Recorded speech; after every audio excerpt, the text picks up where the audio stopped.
Hey everyone, it's Jon and Jess. We thought we'd do a brunch time on Sunday mornings. So every Sunday morning we're going to do a little brunch for you and kind of discuss some of the things that maybe you're having some issues with. And you know, there's lots to talk about. Today we're going to talk about being a united front. I think it's key in doing this because when you're a united front, there's not a whole lot that can get into your marriage, your relationship that's going to cause havoc. And I don't know if Jess, if you want to just in the Bible it says you must leave your family and cleave to your spouse when you're a married couple. So that is a huge part of being a united front. And we like to think of it this way, kind of a visual way. You know, if you have your arms locked together like this, there's not much space in between you, right? Yeah. And I don't know if you've ever played that children's game where you have all your arms locked together and somebody from the other side tries to run at you. If you are strong together, they can't get through, right? Absolutely. So one of the things that I was really... I learned this by marrying Jess. I did not know about being a united front prior to this. And, you know, it kind of seems to have some evidences there too, because when I was in my previous relationships, my previous marriages, there was no boundaries really. I guess there was a little bit with my second wife, but being a united front was something foreign to me until I met Jess. And Jess, maybe you can tell them how you came to know about all of this. Oh, sure. Yeah, boundaries in my family were a pretty big deal, actually.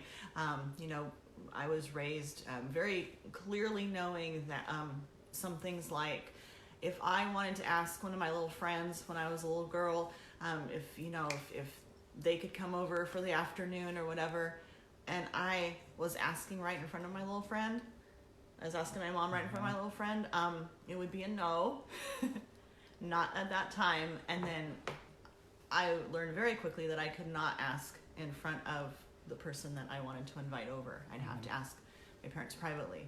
And so that, you know, boundaries like that, you know, and also a big one, and you know, this is something to watch out for kids doing because they learn it really quickly if they can get by with it. Mm-hmm. But in my family, it was a huge no. Whatever you're asking for. If you asked mom and she said no, and then you went and asked dad, once they found out what was going on, that was shut down really quick. You didn't get the thing and you got in trouble too. So it's, you know, boundaries are very important. But the cool thing about boundaries is if everyone knows the kind of the rules of the game, then you can play the game. And you don't have to get your feelings hurt because then you don't have to say, well, it's not fair. Well, it is fair because it was very clearly lined out and we're just going by the plan now. Yeah. And in a relationship, it's the same way.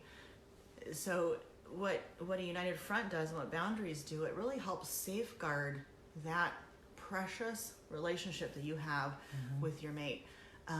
And so it's important that you become a united front very, very quickly. And that's one of the first things you can do to safeguard your marriage while you're working on all the other stuff, all the other issues.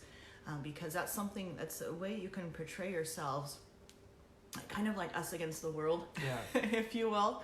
And so if you make it very clear to your family, to your friends, to whoever you're in contact with, that you are a united front, and if you ask me one question and you ask Jon the same thing, you're going to get the same answer. So that it has to do with communication, it has to do with boundaries, it has to do with kind of making those rules and what you're going to allow and what you're not going to allow. And it's so important to keep that up, to keep that ongoing. And back to the question, how did you learn this? Well, like I said from the beginning, I was raised with boundaries, very strong, important boundaries as a child. And it really helped guide my youth and guide my life in a certain path. And then I internalized those boundaries also for myself and became to also love boundaries myself because I saw how much easier it can make your life. You don't have to go into certain, like, when you're on God's path, you're on this road with him, you don't have to end up in the ditch if you keep those boundaries in your life, and so, and it's okay if you do end up in the ditch. He'll get you out. He'll get you right back on a straight path, but it makes it so much easier if you don't even go there. Yeah, and if you're a solid wall boundary, the Bible talks about being a 3-braided cord, and part of that 3-braided cord is your relationship being that boundary, that wall of no, you can't enter this. The third part has got to always be God. It always has to be God, because I'm sure if you're listening here, you've probably said, well, it's me and my spouse and maybe my mom or my mother-in-law or some other family members kind of inserted them into so there's always like a 3-pronged relationship, and the healthy one is when you have you and your relationship plus God, and not your relationship plus another family member or friend. That's where you got to raise the red flags and say, hey, we got to stop this. We got to cut that off and say, hey, we're looking to have a relationship that is amazing. And as we talk about all the time, have that explosive love relationship. It's there for you to have. You just have to have the, you have to have the knowledge and the strategies to do that. Put those things in place. And that's what we're teaching you on this page. Yeah, and it's really important at any stage of your marriage, any stage of relationship, to really think about, who am I letting into this middle spot? And if it's any human, you need to shut that out right away. We're not saying you don't see your family anymore. That's not what we're saying at all. Right. But you just need to make it very clear. And often it's not even by the words you're saying, like, we're a united front now, so you can't come into this area. Sometimes it gets to that point where you do have to be very specific, like, Mom, you cannot do this, or Dad, you cannot do this, or whoever it is that might be trying to get into that spot, and giving that advice that's not warranted or whatever. But so often it's more subtle than that. How you how you portray, this united front to everyone. It's so often more by your actions and how you've already agreed on something before you're talking about it with other people. And also, if you're going to have an argument, which is very normal in a marriage, maybe don't have an argument right in front of everybody.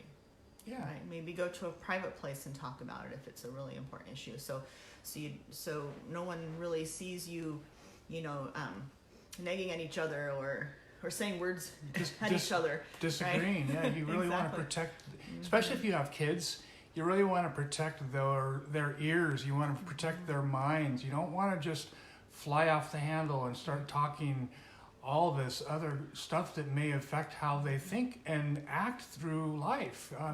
You're talking kids that are, if they're 5, 6, 10 years old, 15 years old, they're impressionable whether you know it or not. And they're always looking up to you. I would say even past the age of when they're legally an adult, they probably still look up to you because you are their parent. And so you really have to put that parent face on.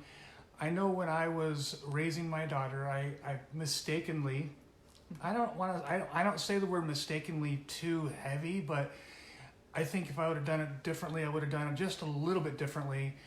I was more of a friend than I was a parent. And we all know that when you do that, you become the friend rather than the parent. And then they think they can get away with things because you're just the friend. I have changed that since then. And I think, knowing that, my daughter is now in the adult stage and she's made me a grandpa 3 times over. And I'm so happy and proud of her for that. I think that she's really grown in relationship stages of learning how to be the best partner that she can be. We tell her the same things we tell you guys, that being a boundary, having boundaries and having that united front is the key to an amazing relationship. So Do we have anything to add for the rest of this? I think we've covered it pretty well. Yeah. I would like to say, if you are in at all wanting to know the strategies to have an explosive love relationship, I would say go ahead and download our PDF. And moreover, actually, no, download our PDF. It's going to be at therelationshiprevivalist.com/7 secrets. And that PDF is going to go through, it's going to introduce us. It's going to give you guys some background on where we're coming from and basically tell you some of the strategies that we use in our relationship. United Front is one of those. So go ahead and download that PDF. It's free. It's at therelationshiprevivalist.com/7 secrets. And that is going to cover it for this week. We look forward to seeing you next Sunday at 10 a.m. Pacific Standard. We were a little bit off for this week, but next week we'll be right there at 10 o'clock. So we look forward to seeing you and have a wonderful rest of your day. See you later.